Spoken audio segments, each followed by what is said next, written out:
Welcome back to day 3 of Respark. We are entering into the beating heart of this entire reset. I've spent 18 years pulling couples out of the ditch, and I've seen it clear as day every single time. Every fight, every desire slump, every communication breakdown, every spark that fizzles traces back to one thing: intimacy.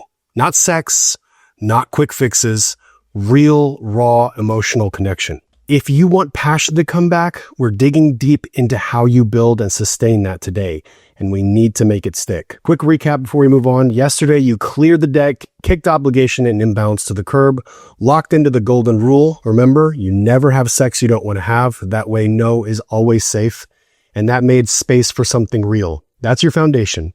Now we fill that foundation with intimacy, and that intimacy is like jet fuel to desire. Let's talk about what intimacy really is. It's not just sex or candlelit dinners. It's emotional safety. It's the gut level relief you feel when someone truly understands you. I want you to picture this for a second. You're at a wedding. You're lost among strangers. We all know what that's like. Some of you know the bride, some of you know the groom, but you don't really know each other. Then, totally unexpected, a good friend slides into the seat next to you. That sense of ease, that sense of relief and belonging, that's intimacy. And your marriage, it needs an Everest level of intimacy here. I want you to remember this formula. The deeper a connection that you have with your partner, the higher passion climbs. No shortcuts. Another way to say this is that the ceiling on desire is set by the depth of intimacy. If you're thinking, I don't have enough sex, or I don't have the kind of sex that I want to have, I want to experiment, I want to shake things up a little bit, invest in emotional intimacy. I want to be a little bit specific about this. There's 2 types of intimacy. There's what I call date night intimacy, where you have those feel-good moments, inside jokes, shared routines. It's nice, it keeps things pleasant, but it's not enough when the distance creeps in, when life takes on challenges. Then there's foundational intimacy, the difficult stuff. The truths that you dodge, the fears that you bury, the emotional weight that you carry on your own. Surface level intimacy keeps the peace, while foundational intimacy keeps your fire alive. Now, everybody goes through slumps, and what most of us do when we're in a slump is we reach for that date night intimacy. We try to spice things up, or we try to do something fun together that we used to do. But the problem is that what your relationship needs when it's taking on challenges is depth. It needs that foundational intimacy, because when you only skim the surface, your relationship, it looks fine on Instagram, but it's starving underneath. I want you to ask yourself something.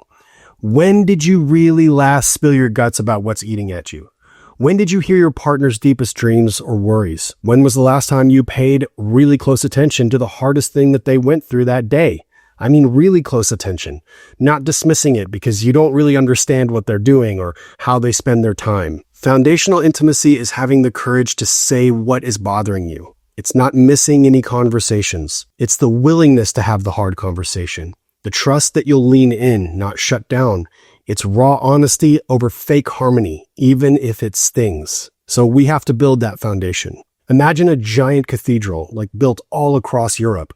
The ones that go way up, huge marvels of architecture. They stand on a massive, solid foundation. That is what your sexual relationship looks like.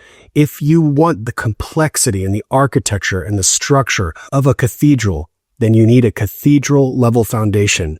And that is built by raw, emotional honesty, connection, not shutting down on a conversation, listening to each other, saying what's on your mind. So if you don't have a habit of that, I want you to start small, but fearless, a fearless 5 minutes a day.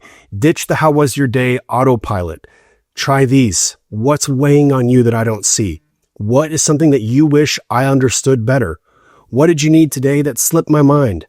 These aren't logistics, they're invitations to connect. Men, I want you to listen to me for a second. I still hear this lie that I'm about to expose every day in my office or on my calls with clients. Vulnerability is weakness. If you show her that you're struggling, she'll lose respect for you. This is wrong. She needs to understand the burdens that you're carrying so that she can know you in a deeper way. If you want her desire, make her feel emotionally safe by leading with your vulnerability and your curiosity.